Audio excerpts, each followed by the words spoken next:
Hi hello ನಮಸ್ಕಾರ. ಎಲ್ಲರೂ ಹೆಂಗದಿರಿ? ಆರಾಮದಿರಿ ಅಂತ ಅನ್ಕೊಳತ್ತೀವಿ. ನಾವು ಆರಾಮದೇ ನೋಡ್ರಿ. ಬರ್ರಿ ಇವತ್ತಿನ ಬ್ಲಾಗ್ನ ಸ್ಟಾರ್ಟ್ ಮಾಡೋಣ. ಇವತ್ತು ನೋಡ್ರಿ ನಾನೊಂದು ರೆಸಿಪಿಯೊಂದಿಗೆ ಬಂದೇನಿ.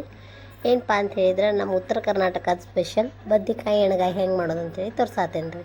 ಅದಕ್ಕೆ ನಾನು ಕೊಬ್ಬರಿ ಮತ್ತು ಅರಿಶಿನ ಪುಡಿ, ಜೀರಿಗೆ, ಬೆಳ್ಳುಳ್ಳಿ, ಆಮೇಲೆ ಟೊಮಾಟೊ, ಸ್ವಲ್ಪ ಉಪ್ಪು ಮತ್ತು ಗುರೆಳ್ಳು ಪುಡಿ ತೊಗೊಂಡೇನಿ ನೋಡ್ರಿ. ಹಿಂಗೆ ಒಂದು ಪ್ಲೇಟ್ನಾಗೆಲ್ಲ ಹಾಕಿಟ್ಕೊಂಡೀನಿ. ಕೊತ್ತಂಬರಿನೂ ತೊಗೊಂಡೇನಿ. ಇದಕ್ಕೊಂದು ಮಸಾಲೆ ರೆಡಿ ಮಾಡ್ಕೊಳ್ಳೋಣ್ರಿ. ಅದಕ್ಕೆ ಕೊತ್ತಂಬರಿ, ಜೀರಿಗೆ ಮತ್ತು ಬೆಳ್ಳುಳ್ಳಿ, ಅಲ್ಲ,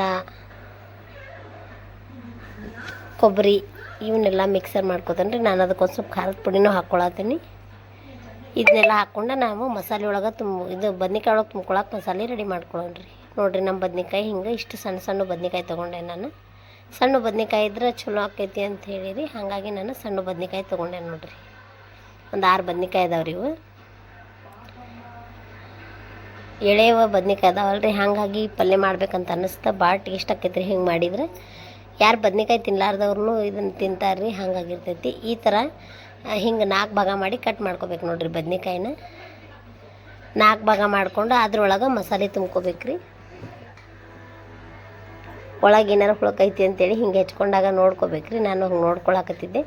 ನೋಡ್ಕೊಂಡೆ ಈಗ ಅದ್ರೊಳಗನ ಮಸಾಲೆ ತುಂಬ್ಕೋತೇನೆ ರೀ.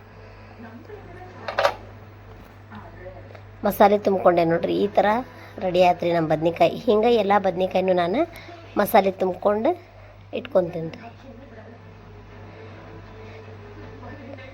ಆಮೇಲೆ ಇದ್ರೊಳಗೆ ಬಾಳ್ಗೆಕಾಯಿ ಹಾಕಿಟ್ಟೇನಿ ರೀ. ಅದ್ರೊಳಗೆ ಒಂದು ಸ್ವಲ್ಪ ಎಣ್ಣೆ ಹಾಕಿ, ಎಣ್ಣೆ ಕಾದ ನಂತರ ನಾನು ಜೀರಿಗೆ ಅದೇನು ಹಾಕ್ಕೊಳಕತ್ತಿಲ್ಲ ರೀ. ಅದ್ರೊಳಗೆ ಎಲ್ಲ ಹಾಕ್ಕೊಂಡಿದ್ದಕ್ಕೆ ಹಂಗೆ ಅವ ಬದ್ನಿಕಾಯಿನ ನಾನು ಇದ್ರೊಳಗೆ ಬಿಡ್ತೇನೆ ರೀ. ಎಣ್ಣೆ ಕಾದ್ಮೇಲೆ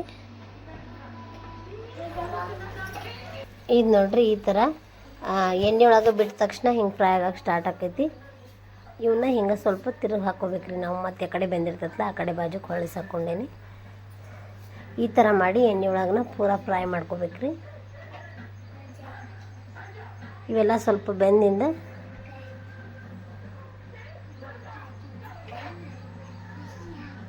ನಾವು ಖಾರದ ಪುಡಿ ಮಸಾಲೆ ಒಳಗೆ ಹಾಕ್ಕೊಂಡಿರೋದ್ರಿಂದ ನಾವು ಖಾರದ ಪುಡಿ ಇಲ್ಲಿ ಮೇಲೆ ಏನು ಹಾಕ್ಕೊಳಕತ್ತಿಲ್ಲ ರೀ. ಬೇಕಂದ್ರೆ ಹಾಕ್ಕೋಬೋದು. ಹಿಂಗೆ ಕುದಿಯಾಕತ್ಮೇಲೆ ಅದು ಎಲ್ಲ ಎಣ್ಣೆ ಒಳಗೆ ಫ್ರೈ ಆದಮೇಲೆ ಅದಕ್ಕೊಂದು ಸ್ವಲ್ಪ ಜಾರೊಳಗೆ ಮಸಾಲೆ ಉಳಿದಿರ್ತೈತೆ, ಆ ಜಾರಿಗೆ ಒಂದು ಸ್ವಲ್ಪ ನೀರು ಹಾಕ್ಕೊಂಡು ಆ ನೀರನ್ನ ಮತ್ತು ನಾನು ಇದಕ್ಕೆ ಹಾಕ್ಕೊಂಡೇನಿ ರೀ ಬಾಳಿಗೆಗೆ. ಇದೊಂದು ಸ್ವಲ್ಪ ಕುದೀಲಿ. ಇದನ್ನು ಸ್ವಲ್ಪ ಹೊತ್ತು ಮುಚ್ಚಿ ಬೇಯಕ್ಕೆ ಬಿಟ್ಬಿಡೋಣ್ರಿ.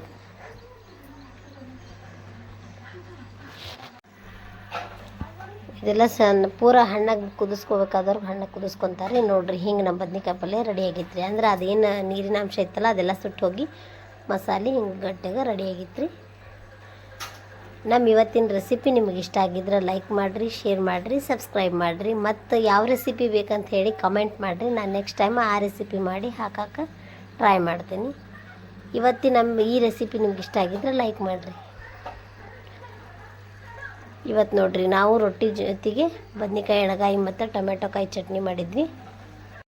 ನಮ್ಮ ಇವತ್ತಿನ ಈ ರೆಸಿಪಿ ನಿಮಗೆ ಇಷ್ಟ ಆಗಿದ್ರೆ ಲೈಕ್ ಮಾಡಿರಿ, ಶೇರ್ ಮಾಡಿರಿ, ಸಬ್ಸ್ಕ್ರೈಬ್ ಮಾಡಿರಿ. ಮತ್ತೆ ಸಿಗೋಣ್ರಿ ಇನ್ನೊಂದು ರೆಸಿಪಿಯೊಂದಿಗೆ. ಬಾಯ್.